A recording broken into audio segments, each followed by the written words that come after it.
गीता 18 के श्लोक नंबर 62 में भगवान स्वयं कह रहे हैं कि अर्जुन उस परमेश्वर की शरण में जा जिसकी कृपा से परम शांति व शाश्वत स्थान अर्थात सतलोक को प्राप्त होगा। वो परमेश्वर कौन है, कहाँ है, कैसा है, जानने के लिए कृपया अवश्य सुनिए जगत गुरु तत्वदर्शी संत रामपाल जी महाराज के अमृत वचन। छोटा भाई जब 10-1 वर्ष का था अस्वस्थ हो गया, इलाज करवाना चाहा, 10-20 हजार 2,000 रुपये लगाए, स्वस्थ नहीं हो पा रहा था। तो दोनों ने पति पत्नी ने मिलकर सोचा, उस बड़े भाई ने और उसकी पत्नी ने, कि आधी संपत्ति का हकदार है, सबको पता है मरने वाला है, बीमार बहुत है, क्यों पैसे व्यर्थ करते हो, इसको विष दे देते हैं या विष का इंजेक्शन लगवा देते हैं। एक सलाह बन गई, क्यों बुरे काम में जल्दी बात बने है, एक राय हो जाती है। तो एक डॉक्टर से बात करी, उसने कहा कि तू ऐसे ऐसे कर दे, इसके इंजेक्शन लगा दे या कोई औषधि दे दे विष की, ट्रीटमेंट आपसे चल ही रहा है। तो उसने कहा मैं 500 रुपये लूंगा, और 500 रुपये दे दिए। उस समय के 500 रुपये। कहने का भाव यह है कि उस लड़के की मृत्यु होगी। मृत्यु होगी तो 2-3 वर्ष के बाद, 1-2 वर्ष के बाद उनका लड़का हो गया, और सारी संपत्ति उस भाई वाली भी उससे की होगी। तो उस बच्चे को खूब लाडते, खवावें, प्यावें, खूब गिने दिनों में 15-16 वर्ष का हो गया। 15-16 वर्ष का हो गया तो उसका विवाह कर दिया। विवाह होते ही वो लड़का बीमार हो गया, वो लड़का अस्वस्थ हो गया, और उसके इलाज में, ट्रीटमेंट में संपत्ति बेच दी, घर में पैसा था वो सारा ला दिया, लेकिन वो स्वस्थ नहीं हो रहा। एक दिन वो बैठा, उसका पिताजी और लड़का चारपाई पे अंतिम सांस गिने था। तब उस लड़के ने कहा कि भाई साहब मेरी कफन की तैयारी कर ले, और लकड़ियों की। तब उसने सोचा कि इस लड़के का इतना अस्वस्थ दिमाग हो गया कि मुझे पहचान नहीं रहा। उसने कहा बेटा मैं तेरा पिताजी हूँ। वो कहने लगा मुझे पता है तू मेरा पिताजी नहीं, तू मेरा भाई है। तुझे याद होगा आपका एक छोटा भाई था अखां, और उसको तूने कैसे मारा था, विष दे के, और मैं ही वो हूं, और तेरे पुत्र रूप में जन्म लिया मैंने। अब भाई साहब मेरा हिसाब बराबर हो गया, जितनी मेरी संपत्ति तूने हड़पी थी वो सारी ले ली, सारी खर्च हो रही मेरे ऊपर। अब लकड़ियों के और कफन के पैसे शेष है, और इनकी तैयारी करना चला। तब उसने पूछा कि भाई बात तेरी सारी सच्ची है, सही मैंने जुल्म किया तो मेरे आगे आगी एकलौता पुत्र है, और आगे होने की आस नहीं, मेरा कुल नाश हो गया। मैंने जैसा किया मुझे तो भोग मिल गया, भाई भगवान का न्याय, बड़ी अच्छी बात, मुझे मिलना चाहिए था दंड। परंतु ये जो तेरी पत्नी है, इसने क्या जुल्म कर दिया बेचारी ने, ये अब तेरे मरने के बाद इसको जिंदा जलावेंगे, सती प्रथा थी वहां पर, अब इसने क्या जुल्म किया। उसने पूछा वो डॉक्टर कहाँ है, कि वो डॉक्टर भी 2 वर्ष के बाद, तेरे मृत्यु के 2 वर्ष बाद अचानक मर गया। तब उसने कहा कि ये वही डॉक्टर है जो मेरी पत्नी बन के आई है, अब यह जलेगी और नहीं तो और क्या होगा इसका पाप आत्मा का। तो यहाँ इन बातों को पुण्यात्माओं आपने अपने हृदय में जचाना पड़ेगा। जैसे गीता जी अध्याय नंबर 7 के श्लोक नंबर 29 में गीता ज्ञानदाता कहता है कि उस तत्परम को जानकर और सारे अध्यात्म ज्ञान को जानकर सब कर्मों से परिचित होकर प्राणी केवल जरा और मरण से छूटने का ही प्रयत्न करता है। वो यहाँ किसी वस्तु की डिमांड नहीं रखता। जरा माने बुढ़ापा, मरण मीन मृत्यु। तो पुण्यात्मा हमने सब कर्मों से परिचित होना है। एक समय एक गुरु शिष्य चले जा रहे थे, एक मछियारा मछली पकड़ रहा था और उनको पकड़ पकड़ के जाल भर भर के बाहर डाल रहा था। वो तड़प तड़प के मर रही थी। तब शिष्य ने पूछा गुरुदेव इस अपराधी प्राणी को क्या सजा मिलेगी। गुरुदेव ने कहा बेटा आजा फिर बताऊंगा, समय आने पर उत्तर दूंगा तुझे। कुछ 5-7 वर्ष के बाद, 8 वर्ष के बाद दोनों गुरु शिष्य जा रहे थे, जंगल से गुजर रहे थे, वन से। वहां एक हाथी का बच्चा उछल कूद करता करता 2 पेड़ों के बीच में फंस गया। बहुत निकट निकट थे, निकलने की चेष्टा की लेकिन नहीं निकल पाया। निकलने की चेष्टा करने में उसकी सारी खाल छुल गई। वो निकलते आया बाहर, लेकिन इतना लाचार हो गया, वो गिर गया। उसके सारे शरीर में कीड़े पड़ गए, कीड़े, और वो बुरी तरह चिल्लाहट मार रहा है, चिल्ला रहा है। अब उस शिष्य ने पूछा गुरुदेव इस प्राणी ने ऐसा कौन सा जुल्म कर दिया, देखो कितने कीड़े पड़े हुए इसके शरीर में, चिल्ला रहा है। तब गुरुदेव ने कहा बेटा जो मछियारा आपने देखा था, प्रश्न पूछा था मेरे से, एक मछियारा मछलियां पकड़ रहा था, आपने पूछा था कि इसको क्या दंड मिलेगा। कहने लगे कि ये वही अपराधी है, हाथी की जूनी में आज ये जितनी मछलियां थी वो इसको नोच नोच कर इसका मांस खा रही है, ये कीड़े बनकर। तो पुण्यात्मा परमात्मा कहते तुमने उस दरगाह का मैल नहीं देखा, धर्मराज के तिल तिल का लेखा। हम फिर अपने उसी प्रसंग पर आते हैं।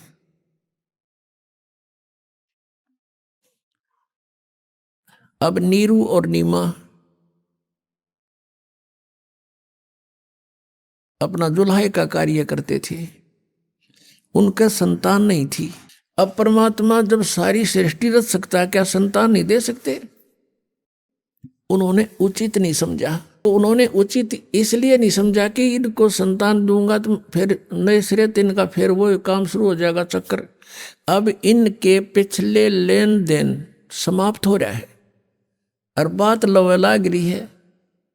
परमात्मा जानकार डॉक्टर थोड़ा गलती कर सकता है, डॉक्टर गलती नहीं कर सकता कि इसमें ऑपरेशन बने बनाए काम ने फिर बिगाड़ दे। तो परमात्मा का उद्देश्य यहाँ से निकालना है, सभी आत्मा उसकी है। हम तो अपने सुख के लिए बेटे न रोए हैं कि बड़ा हो कि कमावो हैं और ये मुझे सुख दे, फलाना करो। और वो बालक बीमार हो जा 6 महीने, राशि खूब तो पैसे लगे, 1 साल में सारा परिवार नो कहे भगवान इस नठा ले, इसका अच्छा था, देखा नहीं जाता, घना दुखी हो रहा है। और परमात्मा जो फैसला करता है वो बिल्कुल सही करता है। तो संसार के विचारों से और आध्यात्मिक मार्ग में बहुत अंतर है। इसलिए कहते हैं जगत और भगत का बैर बना रहता है, विरोध होता है। विरोध का कारण यही है कि संसार की बातें अपने सतर की हैं और भक्तों की आध्यात्मिक मार्ग की बातें होती हैं। जैसे बहुत से ऐसे प्रमाण हैं कि आध्यात्मिक मार्ग में कहते हैं वहाँ तो दंडवत प्रणाम करते हैं, वहाँ तो ऐसा करते हैं, लंबे लेटते हैं। अब इस तरह की बातों को संसारिक लोग पसंद नहीं करते क्योंकि उनको ज्ञान नहीं। हमारा घीसा गल है, हम तो जो करें आनंद आता है, हमारे पुण्य बढ़ते हैं, अहंकार खत्म होता है। ये दुश्मन जो हमारे जीव का दुश्मन है अहंकार, इस तरह का होता है। तो समाज तो सोचता है जिसका संतान नहीं होता निकम्मा आदमी, कर्महीन, इसकी शकल भी नहीं देखनी चाहिए। ये काल की प्रेरणा, लोकवेद है। और भगवान के मार्ग में वो बहुत पुण्यकर्मी प्राणी है। देखो पुण्यकर्मी तो वो भी हैं जिन नाम ले लिया, उनके संस्कार एक दूसरे पुत्र पुत्री में है तो भी अच्छी बात है। सब उस परमात्मा की आत्मा है, सबको लगा दे भगवान के चरणों। अब संस्कार जो हैं हल्के हो जाएंगे, परमात्मा अपने सतर से, अपनी पावर से ठीक करेगा उनको, तो वो हमारे आसानी से सुलझ जाएंगे और इससे जीवन में काम निपटा देंगे। आपका भी संतान है उसका भी, और जिनका संतान नहीं है वो तो बना बनाया काम है उनका। तो देखो ये नहीं है कि भी संतान भगवान नहीं दे सकते, दे सकते, लेकिन उनको संतान नहीं दी, इसलिए नहीं दी कि ये फिर इस 84 के कोल्लू में फिर जुड़ जाएंगे। उनके लिए स्वयं चले गए बालक बन के उस अपने भगत की प्रतिज्ञावश। अब दूसरी बार परमात्मा ने जो लीला वो करते हैं वो लीला की। लगभग 60 वर्ष से ज्यादा आयु होगी थी नीरू और नीमा की। संतान कोई नहीं थी उनके, और उनका गंगा में स्नान करना बंद कर दिया था। अब वो प्रतिदिन स्नान अवश्य करते थे, क्योंकि ब्राह्मण कुल में जन्म था, जिस कारण से उनके संस्कार ऐसे थे, नहा धो के खाना खाना। तो वहां एक लहर तारा नामक तालाब था। लहर, उसका तारा नाम था। लहर तारा इसलिए बोलते थे कि गंगा का जल वर्षा के दिनों में एक लहरों के द्वारा ऊपर का उछल कर एक बहुत बड़े सरोवर का रूप धारण कर लेता था। उसमें स्नान करने के लिए प्रतिदिन जाया करते थे। प्रतिदिन स्नान करने जाते थे, और वो उनकी झोपड़ी से लगभग 4 किलोमीटर दूर था। उसमें वन ही वन थे, वहां पर बहुत बड़ा सरोवर था। जिस दिन परमात्मा सतलोक से चलकर आए, आकाश से अपने सतलोक से चलकर आए, वो तीसरे मुक्ति धाम से, उसी समय एक अष्टानंद नाम के महर्षि रामानंद जी के शिष्य, एक ऋषि अष्टानंद जी साधना कर रहे थे अपने गुरुदेव के द्वारा बताई गई क्रियाओं से। उसने देखा कि आकाश से एक प्रकाश का गोला आया। उसकी आंखें जब उसको सहन नहीं कर सकी, आंखें बंद होगी तो अष्टानंद ने क्या देखा कि एक बालक रूप दिखाई दिया। जैसे हम सूर्य की ओर देखते हैं, सूर्य के प्रकाश को हमारी चरम दृष्टि सहन नहीं कर पाती, आंखें इधर उधर कर लेते हैं, बंद कर लेते हैं, तो फिर भी हल्का सा आकार सूर्य का हमें दिखाई देता है।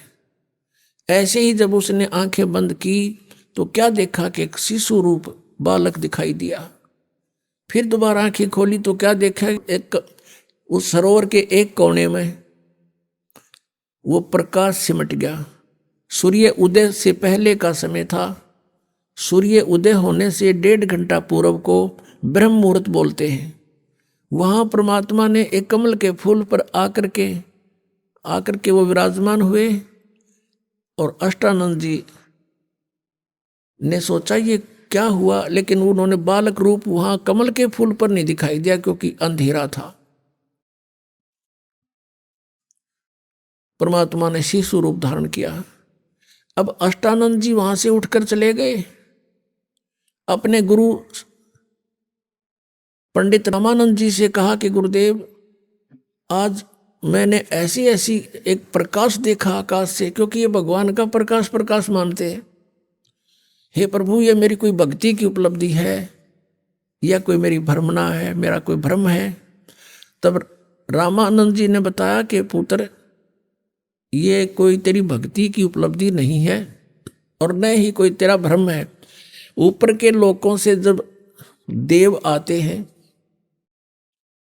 जिनका पुनर्जन्म होना होता है, वो आते हैं और किसी माँ के गर्भ में प्रवेश करेंगे, वहाँ से उनका जन्म होगा, या कोई डीला करने आते हैं, तब ऐसी परिस्थितियाँ होती हैं।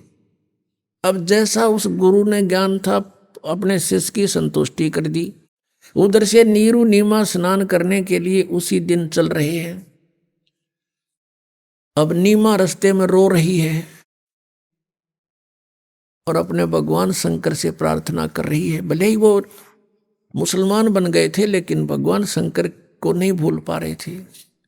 वैसे तो पुण्यात्माओं, ये जो मोहम्मद जी थे, हजरत मोहम्मद, ये शिवलोक से आए थे। एक बहुत अच्छी आत्मा थी, गण थे उनके, पिछले संस्कार अच्छे थे, उनके कारण ये वहाँ जन्म हुआ।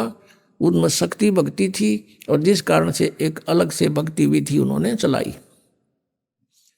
अब क्या बताते हैं कि वही मोहम्मद, वही महादेव, वही आदम, वो ब्रह्मा, गरीबदास दूसरा कौन है? देखा अपने घर में, वही मोहम्मद, वही महादेव, क्योंकि महादेव के ही ये पुजारी थे। और वही आदम, वही ब्रह्मा, आदम जी जो हैं बाबा आदम, ये ब्रह्मा जी के अवतार थे, उनके लोक से आए हुए थे। और दास गरीब दूसरा कोई नहीं देखा अपने घर में, यानी यहाँ अपने कमलों के अंदर। आप देखो, तुम्हारी अगर भक्ति ठीक हो जा, आप देख, आपको पता लग जाएगा कि उस लोक में जब आप ब्रह्मा के लोक में जाओगे तो सारी हिस्ट्री लिखी होगी आपके सामने कि आदम रूप में कौन प्राणी गया था यहाँ से। फिर वो क्या होते हैं कि वहाँ से भक्ति युक्त आते हैं, नीचे आकर उनके संस्कार कमजोर हो जाते हैं, आशीर्वाद दे दे गए, फिर वो पितर रूप धारण कर लेते हैं, पितर लोक में जन्म होता है उनका जाकर के। हजरत मोहम्मद जी को जब जबराइल नाम के एक देवता ऊपर लेकर गए थे फरिश्ता, तो वहां देखा था कि बाबा आदम स्वर्ग के अंदर रो रहा है। एक तरफ देखता है तो रोता है, दूसरी तरफ देखता है तो हंसता है।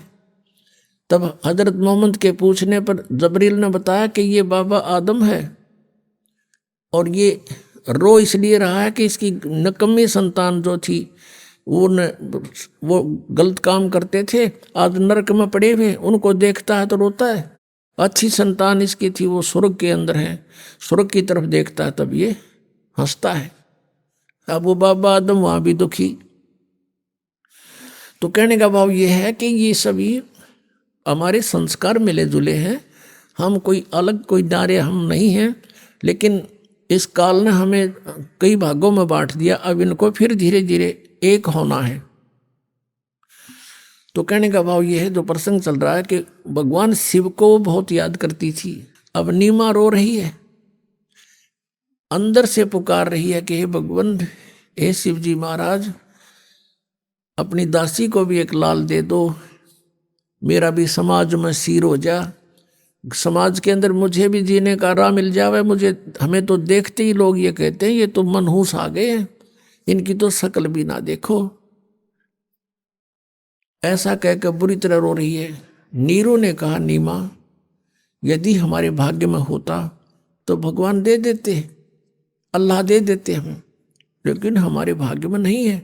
और तू ना रोया कर बार बार, तेरी आंखें फूट जाएंगी, बुढ़ापे का सहारा है नहीं, आंखें से तुझे दिखना बंद हो जाएगा, तो ज़्यादा दुखी हो जाएगी, बार बार मत रोया कर।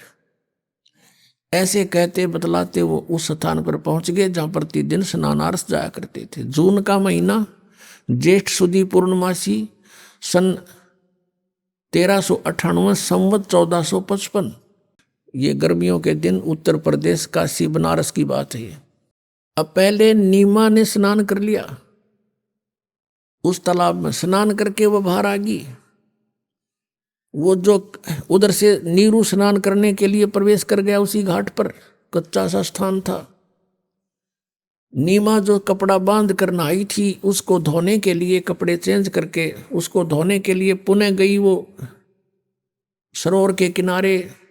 उस समय तक कुछ रोशनी सी हो गई थी। सुबह ब्रह्म मुहूर्त की बातें हैं। इतने धीरे धीरे वहाँ सुबह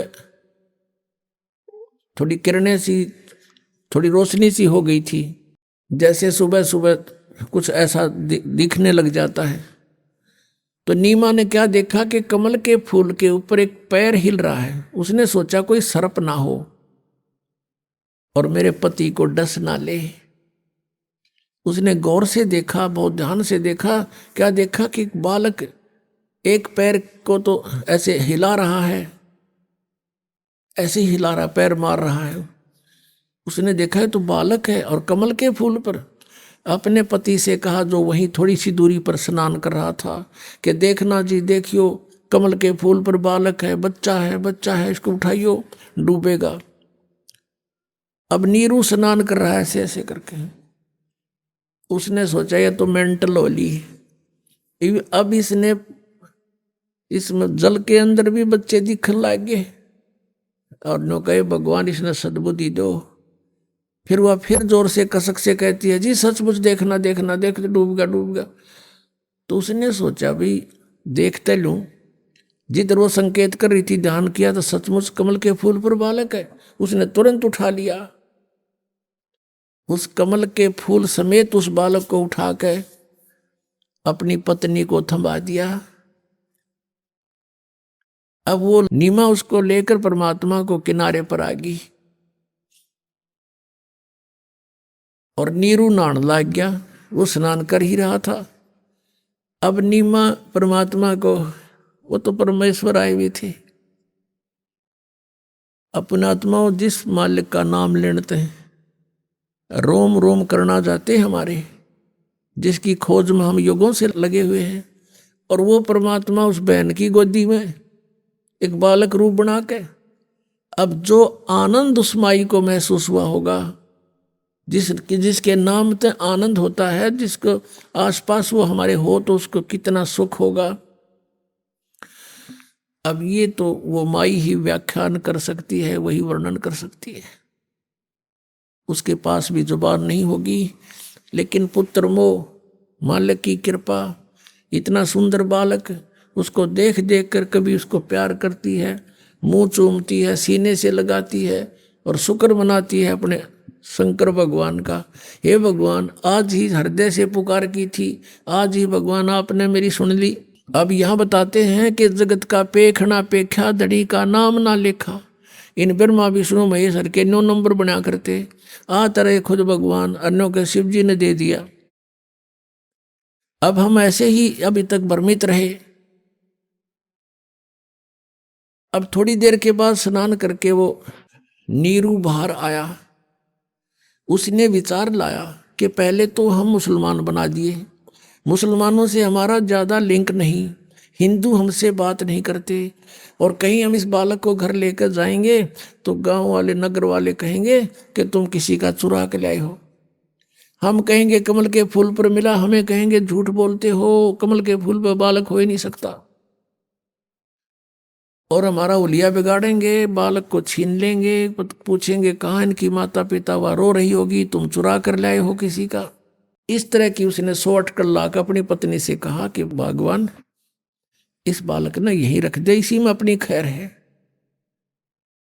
लेकिन नीमा कहती है, जी ना जाने इस बालक ने मेरे पर के जादू कर दिया, अब मैं इसके बिना जी नहीं सकती, मर सकती हूं, मैं इसको नहीं छोड़ सकती। अब नीरू ने सोचा कि ये मानती नहीं और घर ते बेघर करवाएगी, बालक रहना नहीं।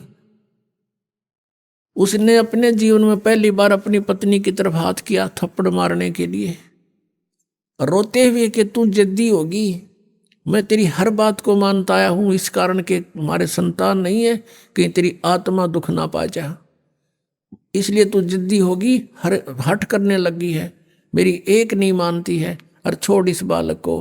न्यों हाथ किया ही था, परमात्मा बोले जो गोदी में थे, कहने लगे नीरू सावधान हो। अब नीरू रुक गया, डर गया कि देखो भूत है, प्रेत है कि फरिश्ता है। बालक बोल पड़ा और कहा कि मुझे घर ले चलो, तुम्हारा कोई आपत्ति नहीं आएगी, मैं तुम्हारे लिए आया हूं। और नो बालक बोल पड़े, कलजा पाट जा। वो तो चुप हो गया, कत्ती सांस नहीं निकाला, और आगे आगे हो लिया अपनी धोती ठाक है, और घर पे आ गए। घर पे आते ही पता चला सबने कि इतना सुंदर बालक है, भगवान कदे देखा ना सुना। सारे नगर की औरतें आदमी देखना हुए, राजा तक भी आए, वहां का जो राजा था दिल्ली का, वो भी देखने आया कि इतना सुंदर बालक। ये भूल भाल गए कि कौन हर कितने लाए, तो बता दिया कि वहाँ लहर तारा तालाब में मिला है कमल के फूल पे। फिर परमात्मा की लीला थी, किसी के मन में दूसरी भावना नहीं आने दी। अब इसके विषय में परमात्मा की पुण्यात्मा, जैसे तुलसीदास जी ने श्री रामचंद्र जी की लीला को लाखों वर्ष के बाद एज इट इज चित्रार्थ कर दिया अपनी लैंग्वेज में, चौपाइयों के माध्यम से, श्लोकों के माध्यम से। और जो ही ऐसे ही गरीबदास साहिब जी को परमात्मा मिले थे सन 1727 में, गांव छुड़ानी, जिला झज्जर, हरियाणा के अंदर, और वहाँ से उनकी आत्मा को सचखंड और ऊपर के सारी व्यवस्था, अपनी शक्ति, अपनी सामर्थ्य, अपने सतलोक में जहाँ वो मालिक रहते हैं तीसरे स्थान पर, वो सबसे परिचित करा के उनको वापस छोड़ा था, और उनका ज्ञान योग खोल दिया था, उनको दिव्य दृष्टि दे दी थी। उस पिछली घटनाओं को गरीबदास साहिब जी ने वहाँ बैठे देख देख कर चलचित्र की तरह देख रहे थे और बोल रहे थे और लिखने वाला लिख रहा था। उस वाणी को दास आपको सुनाता है। उसके अंदर कितनी प्यारा व्याख्या की है। रामानंद आनंद में काशी नगर मंझारे, देश द्राविड छोड़ कर वो आए पुरी विचार। यानी भारतवर्ष में इस काशी शहर की बहुत महिमा है, बहुत प्राचीन महिमा है।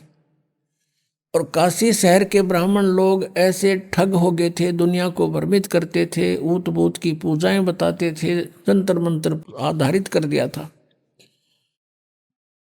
महर्षि रामानंद ये ब्राह्मण थे, इन्होंने देखा उस पवित्र नगरी का हाल, तो वहां आकर रहने का विचार किया कि इन लोगों का कुछ उत्थान करूं, उद्धार करूं, इनकी बुद्धि उठाऊं, वेदों और गीता और पुराणों के आधार से इनको साधना बताऊं। तो स्वामी रामानंद जी ने भी बहुत सा सुधार करने की चेष्टा की।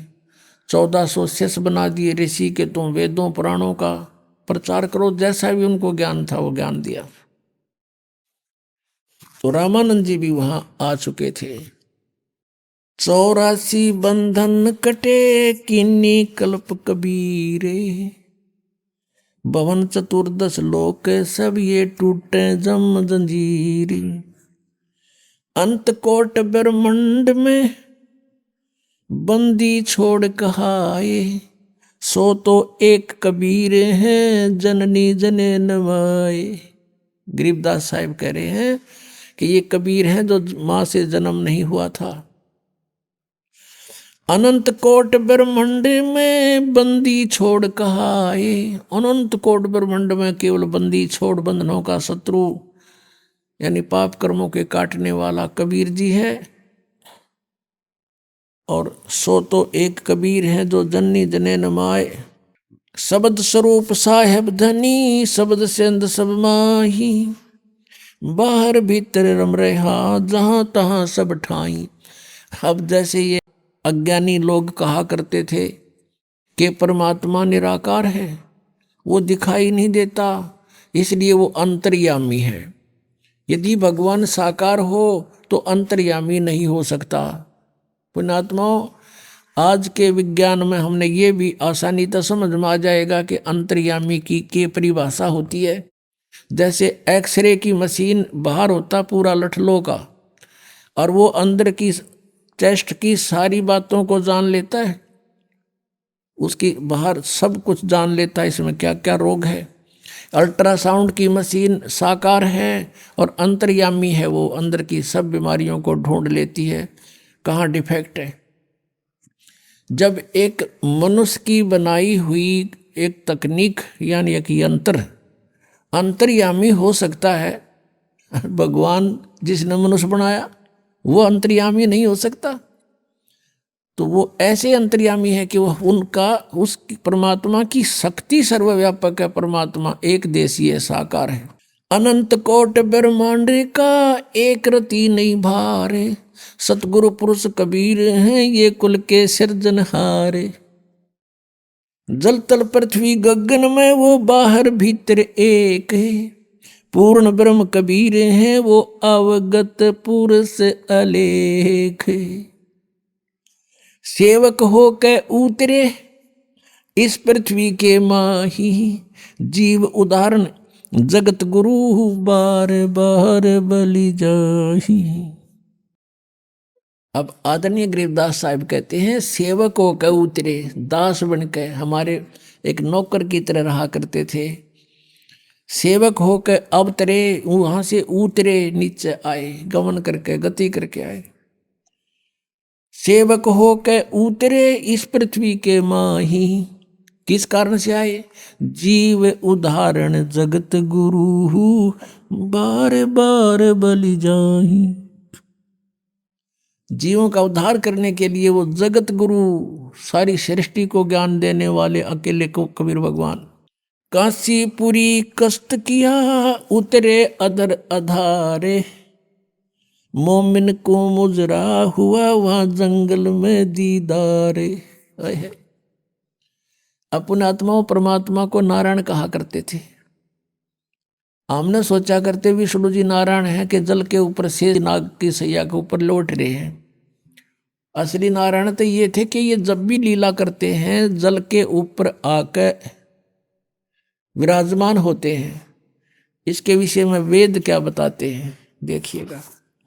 पुणात्माओं, वेदों में भगवान की महिमा है और परमात्मा जो लीला करता है उनकी जीवनी इन वेदों में, ग्रंथों में विद्यमान है। देखिएगा यजुर्वेद, इसका अनुवादक है वेद मूर्ति तपोनिष्ठ पंडित श्री राम शर्मा आचार्य, अनुवादक है इसका। ये संपादक ये वही है श्री राम शर्मा जी। प्रकाशक हैं ब्रह्म वर्चस्व, शांति कुंज, हरिद्वार, उत्तरांचल में। इसमें देखिएगा ये है 13 अध्याय, 13वां अध्याय। इसके दूसरे मंत्र में इसमें अर्थ किया इसने कि जल के पृष्ठ यानी जल पर उत्पन्न अथवा जल को धारण करने वाले हैं। ये अनजानते थे, अड़ंगाक्षरावत कर दिया करते थे, फिर भी सच्चाई नहीं छुपी। ये है कि आप जल के पृष्ठ यानी जल के ऊपर उत्पन्न होते हैं, इसका अर्थ जल पर उत्पन्न होते हैं। इनको अनुवाद नहीं करना है तो वही बात समझ लो कि जैसे कोई फॉरेनर हिंदी सीख ले और वो फिर रामायण ले जावे यहाँ से अपने देश में, और उन दूसरे अंधकतीय ना आती हिंदी, उन हिंदी वो खुद हिंदी जानने वाला और रामायण की कथा से वो परिचित नहीं, अनुवाद फिर अड़ंगाई करेगा उसका, वो कुछ भी ना करना उसने। तो ऐसा कर रखा है इन्होंने।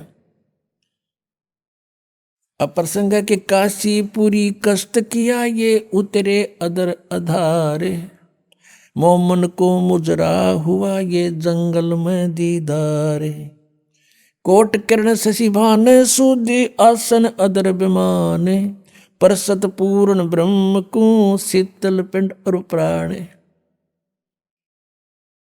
कहते हैं कोट कर्ण शशिभान शुद्ध है, इतना सुंदर शरीर परमात्मा का। कहते हैं और परसत पूर्ण ब्रह्म को शीतल पिंड और प्राण है। जब उस माई ने परमात्मा को बालक रूप में गोदी में लिया, कहते हैं उसकी आत्मा और शरीर एकदम शांत हो गया। यानी सभी जो ताप थे, कोई प्रभाव था संस्कारवश, वो सब एकदम दूर भाग गया भगवान के वहाँ आते ही, और उसको एकदम नारी खुशी। पहली खुशी तो ये कि पुत्र मिल गया, और फिर भगवान जैसे बर्फ है, बर्फ पर वैसे भी हाथ रखा जा तो भी अपना प्रभाव दिखाती है, ऐसे ही परमात्मा वहाँ अपना प्रभाव दिखा रहे थे। उसके विषय में गरीबदास जी बता रहे हैं, गोद लिया मुख चूम कर हेम रूप झलकंते, जगर मगर काया करे जैसे दमके पद्म अनंत। इतना सुंदर श्री परमात्मा का। गोद लिया मुख चूम कर, मुंह चूम्या यानी मुंह को से प्यार किया अपने बच्चे को जैसे न प्यार करते हैं। और कहते हेम रूप झलकंत, परमात्मा का इतना सुंदर शरीर जैसे वाइट, जैसे हिम माने बर्फ, हेम रूप बर्फ जैसी सुंदर सफेदी। जैसे कहते हैं ना कोई कपड़ा लेने जाते हैं बाजार में तो उसको कहते हैं भाई स्नो वाइट देना, यानी बर्फ जैसी सफेदी का। तो कहते हैं हेम रूप झलकंत और जगर मगर काया करे जानू दमके पदम अनंत। इतनी सुंदर शरीर मालिक का। कई बार देखते हैं ना, कई गोरा सा रंग हो किसी बालक का, व्यक्ति का, नो क्या करें इसका न्यारा नूर है भाई, इसके चेहरे का नूर है न्यारा है। तो वैसे वो नूर मालिक का ऐसा चमक रहा था। काशी उमटी गुल भया मोमिन का घर घेरे, कोई कह ब्रह्मा विष्णु है, कोई कह इंद्र कुबेरे, कोई तन्यो कह देवता मत आ रहा है। कोई इतना ऐसा तो कोई बालक देखा ना सुना हमने, ऐसा शरीर मालिक का। क्योंकि यजुर्वेद अध्याय नंबर 40 के मंत्र नंबर 8 में इसी परमात्मा के इसी शरीर की जानकारी है कि वो कबीर मनीषी सप्रियागात, यानी वो प्रियागात माने पहला देहधारी है, लेकिन उसका शरीर वो पहला देहधारी है, और उसका शरीर शुक्रम अकायम ऐसनाविरम स्वयंभू परिभू। उस परमात्मा का शरीर हमारे जैसे नाड़ी माता पिता के संयोग से शुक्र से बना हुआ नहीं है। उनका शरीर बिना नाड़ियों का और हमारे जैसी ये पांच भौतिक काया रहित है, स्वयंभू है वो। तो वो तेज पुंज का शरीर है मालिक का, उसके विषय में यहां बता रहे हैं। काशी उमटी गुल भया, उमड़ उमड़ का सारी काशी के लोग, काशी के, और मोमिन का घर घेरे, मुसलमान का घर घेर लिया। कोई कह ब्रह्मा विष्णु है, कोई कह इंद्र कुबेर, कोई कह वरुण धर्मराय है, कोई कहत है ईश, 16 कला सुभान गति, कोई कह जगदीश। भक्ति मुक्ति ले उतरे ये, मेटन तीनों ताप, मोमिन का डेरा लिया, उसको कहे कबीरा बाप। कहते हैं भक्ति और मुक्ति लेकर वह उतरे थे भगवान, अपने सतलोक से चल कर आए थे। और मेटन तीनों ताप, उस मालिक की भक्ति से, उसके दिए द्वारा मंत्र से हमारे तीनों ताप नष्ट हो सकते, ना इन वेदों वर्णित विधि से नहीं हो सकते। वो पांचवा वेद देने आए थे। और मोमिन का डेरा लिया, कहे कबीरा बाप। एक मुसलमान के घर जन्म डेरा ला लिया, वहां आकर विराजमान हो गए, रहने लगे, और फिर उसको बाप कहे, उस नीरू को पिताजी, बाबू, बापू, जो भी भाषा थी।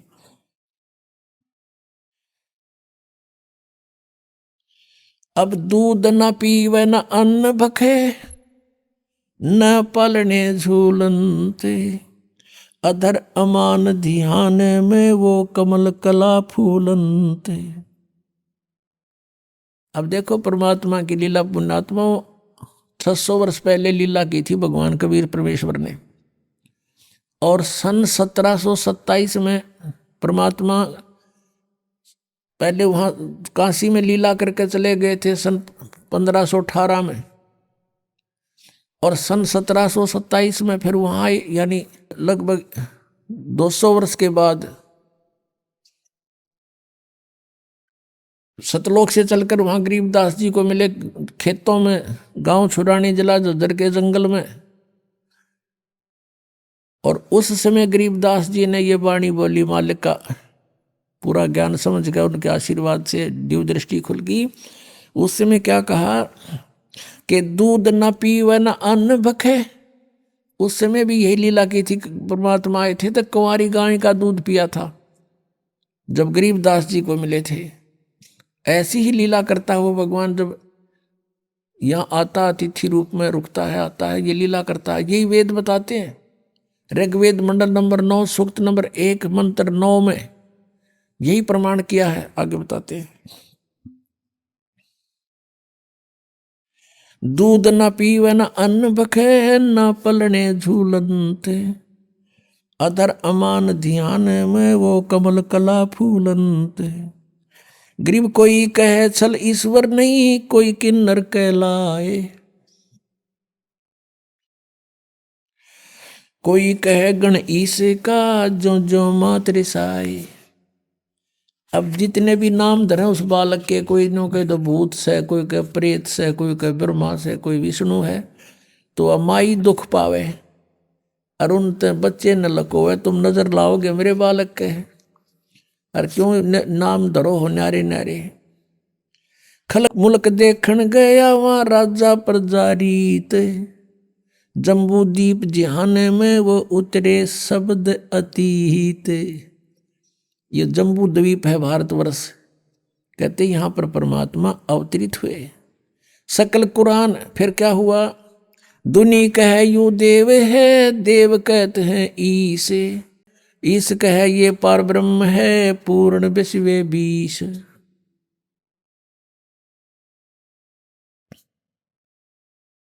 अपनात्मा अब क्या होता है, जब परमात्मा 25 दिन के हो गए, ना कुछ खा रहे हैं ना पी रहे हैं। अब एक समस्या और खड़ी होगी नीमा के सामने, नीरू के सामने। नीमा कहती है कि मैं, ये बालक मरेगा, ये भगवान, साथ में मैं मरूंगी।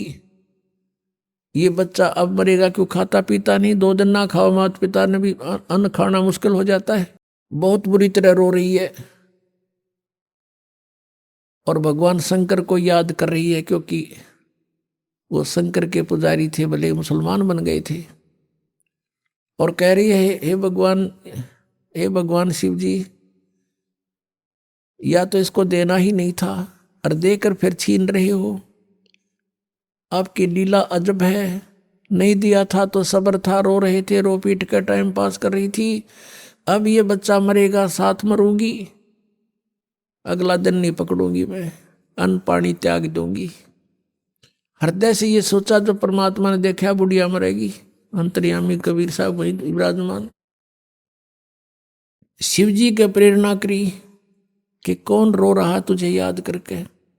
शिव भगवान आए वहां से साधु रूप बना के खड़े हो गए सामने। माई क्यों रो रही है? नीमा ने बताया, भगवान, हे महात्मा जी, घनी दुखी हूँ, मैं बहुत दुखी हूँ, मत सुनो मेरे दुख न, मना रो लेने दो।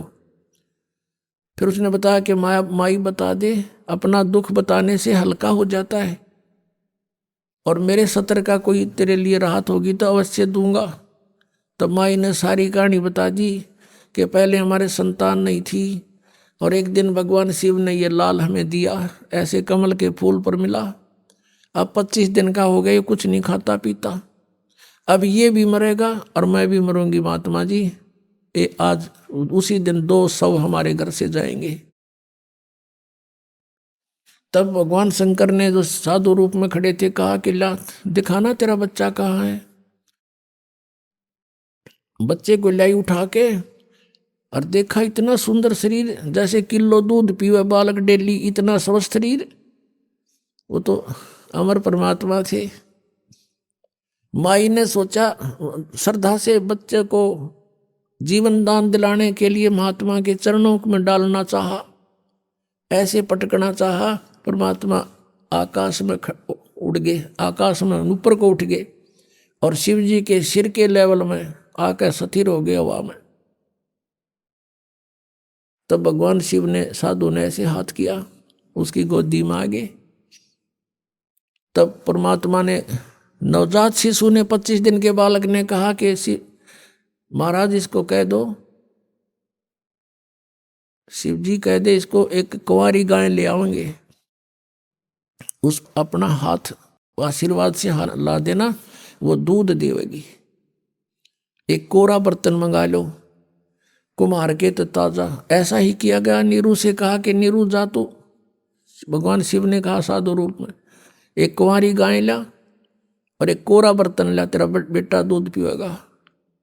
ऐसा ही किया। भगवान शंकर ने थपकी मार दी, आशीर्वाद भरा हाथ गऊ बछिया, कुंवारी बछिया के कमर पे मारा, लंबे लंबे सतन हो गए और अपने आप दूध नीचे पात्र रखते ही दूध बहने लग गया, धार बंद चली और वो पात्र भरते ही बंद हो गया। मालिक ने पिया। तो पुण्यात्मा, अब ये लीला केवल कबीर साहब ने की है और वेद बताते हैं। अब आपको वेदों प्रमाण देंगे। हमने भगवान को पहचानना, फिर भक्ति तो जमा आसान है, कुछ भी तो ना करना।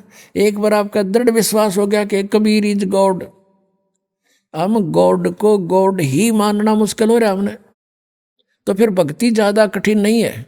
ये देखिएगा ऋग्वेद, ये किसने कहाँ से छपा है, कौन है इसका प्रकाशक?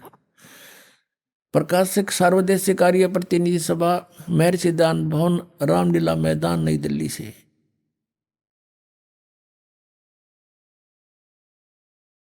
ये इसके मुद्रक हैं, Prince offset printers, 1510 Pataudi house, Daryaganj, नई दिल्ली से। ये 9-10 मंडल इकट्ठा ही अनुवाद करके जल्द किया हुआ है। ऋग्वेद मंडल 9 और सूक्त 1 का प्रथम मंत्र में देखो, इसमें वेद के मूल पाठ में ऐसा ही है। और इन्होंने कहा कि हे सोम स्वभाव परमात्मन, यानी परमात्मा की महिमा चल रही है। इनकी गड़बड़ी जो थी, इन्होंने गलती की अनुवादकर्ताओं ने कि भगवान निराकार है, इसलिए कहीं अर्थों के अनर्थ करना चाहा। उसको सिद्ध करने के लिए यहाँ से दिखा रहा है दास। अब 2 नंबर मंत्र में हे परमात्मन आप, भगवान की महिमा चल रही है। और फिर तीसरे मंत्र में हे परमात्मन आप, फिर चौथे मंत्र में हे परमात्मन आप, और फिर 5वें मंत्र में हे परमात्मन तुमको, और फिर 6ठे मंत्र में हे परमात्मन। अब 7वां में याद आ गई इनके, दानंद तो निराकार बताया करता, अगर तन लिखा है इसका, उसमें लिख दिया उस पुरुष को, या ना लिखना उस परमात्मा को। और फिर 8वें में देखो, यह लिख दिया उस पुरुष को, यहाँ लिखना था उस परमात्मा को, परमेश्वर को। अब ये भी कंसेप्ट क्लियर करते हैं। अब वर्तमान के अंदर इन वेदों की ठेकेदारी इन आर्य समाजियां ले रखी है और महर्षि दयानंद को ये महाविद्वान मानते हैं। अब वेदों का अनुवाद इन्होंने कर रखा है। अगर दास करे तो ये न्यू कहते हैं कि रामपाल ने संस्कृत ना आती, ये सारी झूठ बोलता है, ये तो महर्षि तो विद्वान था, है ये आचार्य विद्वान है, वो संस्कृत जानते थे, उनका अनुवाद सही है। अब दास पर कृपा करी परमात्मा ने कि इनकी बुद्धि फेर दी जब अनुवाद करें थे, फिर भी ये सच को छुपा नहीं सके कहीं ना कहीं, क्योंकि चोर चुरावे तुम बड़ी गाड्डे पानी में, वो गाड्डे हुआ ऊपर आवे न सच्चाई छनी ना। अब दयानंद के शब्दों में दिखाते पुरुष माने क्या होता है। देखिए ये एक पुस्तक है महर्षि दयानंद सरस्वती कृत ऋग्वेद आदि भाष्य भूमिका, इसका नाम है इतना, ऋग्वेद नहीं है यो, ऋग्वेद आदि भाष्य भूमिका इस पुस्तक का नाम है। और ये यहाँ से प्रकाशित है, सर्वदेशीय कार्य प्रतिनिधि सभा, महर्षि दयानंद भवन 3/5 आसफ अली रोड नई दिल्ली। अब इसके 125 पृष्ठ पर आपको दिखाते हैं। ये 125 पृष्ठ,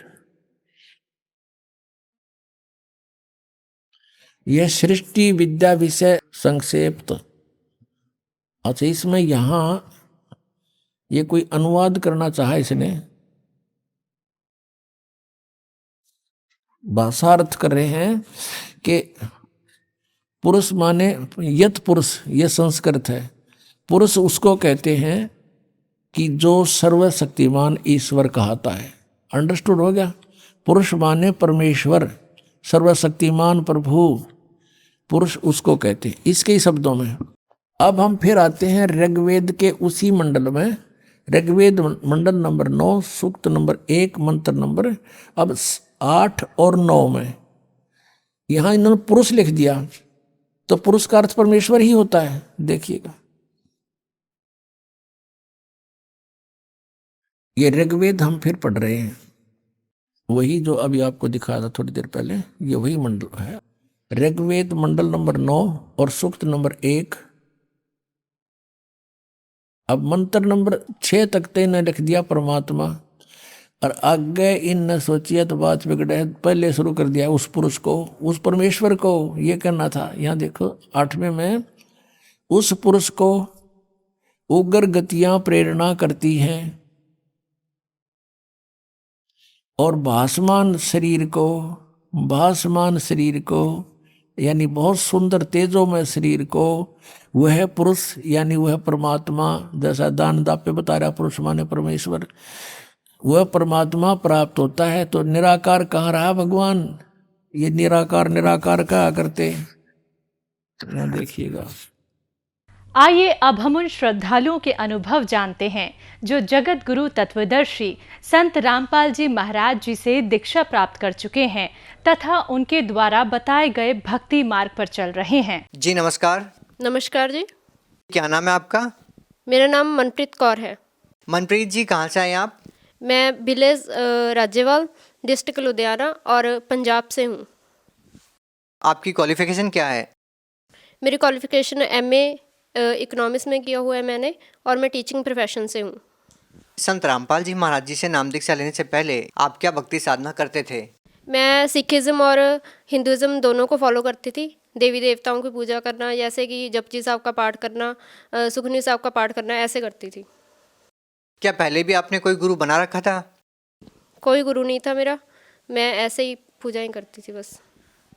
मनप्रीत जी, आपने बताया कि पहले आप हिंदुइज्म और सिखिज्म दोनों को फॉलो करते थे आप, और आप जपजी साहिब जी का पाठ भी करते थे। फिर उसके बाद आपके जीवन में ऐसा क्या हुआ कि उन सब साधनाओं को छोड़कर आप संत रामपाल जी महाराज जी की शरण में आए? सर, सबसे पहले मेरे पापा ने नाम लिया था। उनको जैसे वो मतलब खाना वगैरह खाते थे तो उनको उल्टी हो जाती थी, और उनका जो वेट था वो लॉस हो रहा था। ये नहीं पता चल रहा था कि उनको बीमारी क्या है। और उसके बाद उन्होंने जब संत रामपाल जी का नाम लिया, उनका ज्ञान सुना, तो मुझे भी लगा कि इस संत में कोई बात है, जो इतने टाइम से पापा बीमार थे और वो ठीक होने लगे हैं। तो मैंने भी ज्ञान शुरू किया सुनना। तो मुझे उनके बारे में जैसे पता चला कि सिखिज़्म में जैसे जपजी साहब का पाठ करते हैं, जहाँ मतलब गुरु नानक देव जी के बारे में मुझे पता चला। जैसे गुरुजी बताते हैं, उनकी जो रचनाएं हैं वो खोल खोल के बताते हैं कि कहाँ पे क्या लिखा है। तो देवी देवताओं के बारे में भी मुझे पता चला। हिंदुइज़्म में जैसे मैं थी, सिखिज़्म हिंदुइज़्म दोनों को फॉलो करती थी। जैसे कि मैंने ज्ञान को कंपेयर किया, मुझे लगा कि मुझे संत रामपाल जी से नाम दीक्षा लेनी चाहिए, तो उसके बाद मैंने नाम दीक्षा ली। बहन जी, जैसे कि आपने बताया कि आप MA इकोनॉमिक्स है, और आपने बताया कि आपने सिखिज्म को भी अच्छे से फॉलो किया और हिंदुइज्म को भी। आप दोनों प्रकार की पूजा की विधि से अच्छी तरीके से वाकिफ़ हैं। लेकिन हम सिखिज्म में भी देखते हैं कि बहुत सारे ऐसे लोग हैं जो अलग प्रकार की भक्ति करते हैं और हिंदू देवी देवताओं की भी पूजा करते हैं। तो आपको क्या लगता है कि उनके ज्ञान में और संत रामपाल जी महाराज जी के ज्ञान में क्या अंतर है? सर, जो संत रामपाल जी बताते हैं वो सब जो होली हमारी बुक्स हैं उनमें से बताते हैं कि हमें कौन सी साधना करनी चाहिए, कैसे करनी चाहिए। लेकिन जो और गुरु हैं वो हर तरह की जैसे पूजाओं पे लगा देते हैं। लेकिन जो संत रामपाल जी हैं वो उन देवी देवताओं के ओरिजिनल मंत्र और उनकी पूजा के बारे में बताते हैं। जिस मार्ग पे चल के नानक साहब जी ने अपना मोक्ष पाया, तो वही वो मार्ग बताते हैं। बहन जी, जैसे कि आपने बताया कि संत रामपाल जी महाराज जी सदग्रंथों के आधार पर ज्ञान बताते हैं, लेकिन संत रामपाल जी महाराज जी के बारे में ये कहा जाता है कि वो शास्त्रों के ज्ञान को तोड़ मरोड़ के पेश करते हैं। इसके बारे में आप क्या कहेंगे? सर, वो तोड़ मरोड़ के नहीं बताते हैं।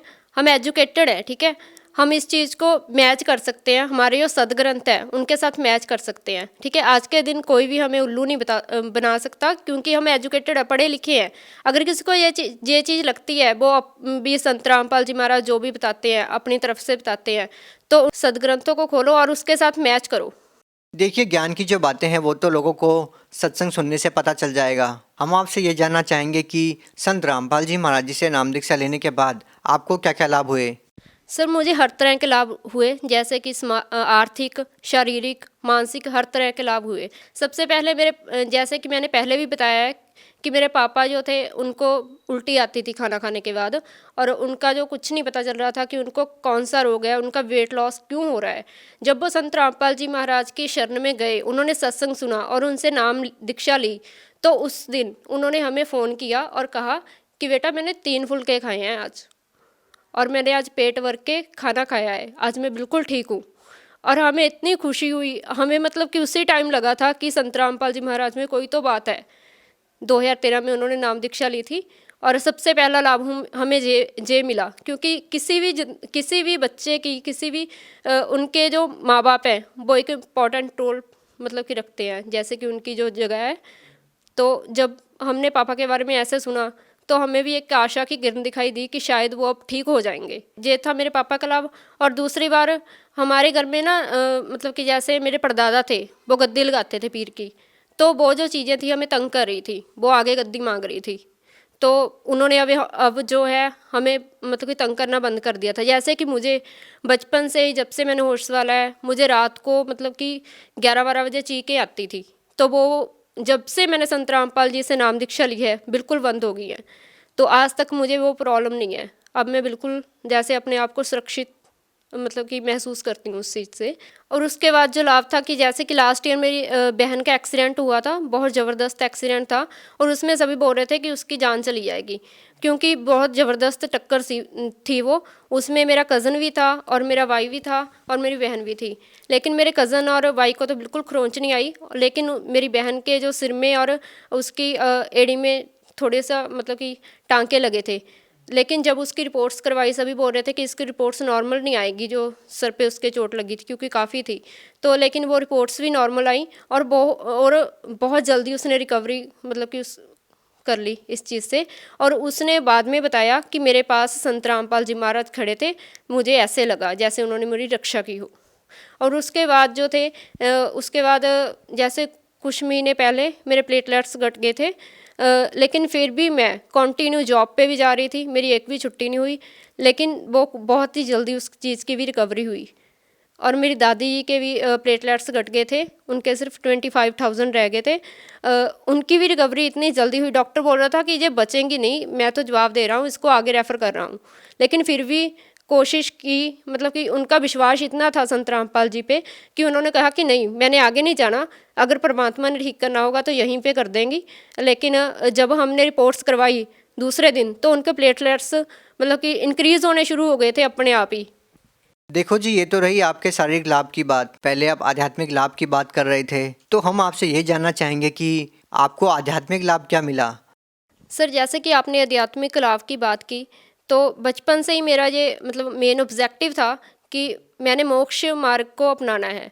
तो जब संत रामपाल जी महाराज का मैंने सत्संग सुना, उनका ज्ञान मुझे समझ में आया, तो मुझे लगा कि यहाँ पे मुझे पूर्ण मोक्ष की मतलब कि जैसे एक आशा दिखाई दी।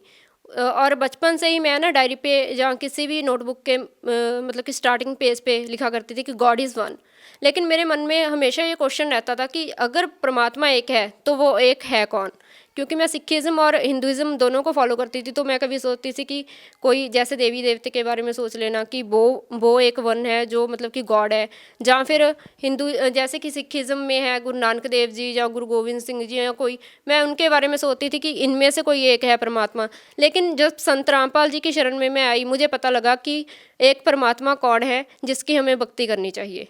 सबसे बड़ा ये मुझे लाभ हुआ कि मुझे मोक्ष मार्ग मिला। सर, जैसे कि 2 साल पहले अभी मुझे मतलब कि 1 हफ्ता पहले ही लगने लगा था कि जैसे मेरी डेथ हो जाएगी, और बिल्कुल ही मेरी सांस भी जो रुकने लगी थी, मुझे लगता था कि अब मेरी सांसें बंद होगी। लेकिन मैंने घर वालों को, अपने फैमिली मेम्बर्स को इसलिए नहीं बताया क्योंकि वो और भी टेंशन में थे पहले ही। तो मैंने सोचा कि वो और भी टेंशन में आ जाएंगे अगर मैंने उनको ये बात बताई। धीरे धीरे क्या हुआ, एक दिन मैं स्कूल से आई, मैंने अपना लंच किया और मैं सो गई। तो जैसे ही मैं सोई, मुझे जैसे कि सपने में किसी चीज़ ने ऐसे लगा कि बहुत तेज़ी से मुझे ऊपर लेके जा रही है, और जो नीचे की दुनिया मुझे ऐसे लग रही थी जैसे कि कीड़ी हूँ। और जैसे कि मैं ऊपर जा रही थी कोई चीज़ें मुझे लेकर, इस चीज़ को कोई चाहे बिलीव करे चाहे ना करे, मैं बता रही हूँ आपको। और संत रामपाल जी महाराज मेरे बेड के पास आके खड़े हुए और उन्होंने कहा कि जे मेरा शिष्य है, जे मेरा बच्चा है, आप इसको नहीं ले जा सकते। और उसी टाइम मैं इतना रो रही थी सपने में, और मैंने गुरुजी को, संत रामपाल जी को दंडौत भी किया, उन्होंने मुझे आशीर्वाद दिया। और जब मैं इस चीज़ से मेरी जाग खुली तो मुझे लगा कि जैसे कि मेरे जो बॉडी पार्ट्स हैं बिल्कुल ही काम करना बंद कर गए हैं। और मेरे मम्मा ने मुझको उठाया, कह रहे कि उठिया, तो ट्यूशन नहीं पढ़ानी तूने आज। तो जब मैं उठी, बिल्कुल ही मेरे से हिला नहीं जा रहा था, 10 मिनट तक तो मुझे पता नहीं चला कि मैं कहाँ पे पड़ी हूँ। तो इस बात से मैं ये कह सकती हूँ कि वो मेरे लिए एक जीवन दान था। बहन जी, आप भगत समाज को क्या संदेश देना चाहेंगे? सर, मैं समाज को यही संदेश देना चाहूँगी कि संत रामपाल जी महाराज की शरण में आओ और अपना कल्याण कराओ। जी धन्यवाद। Thank you sir.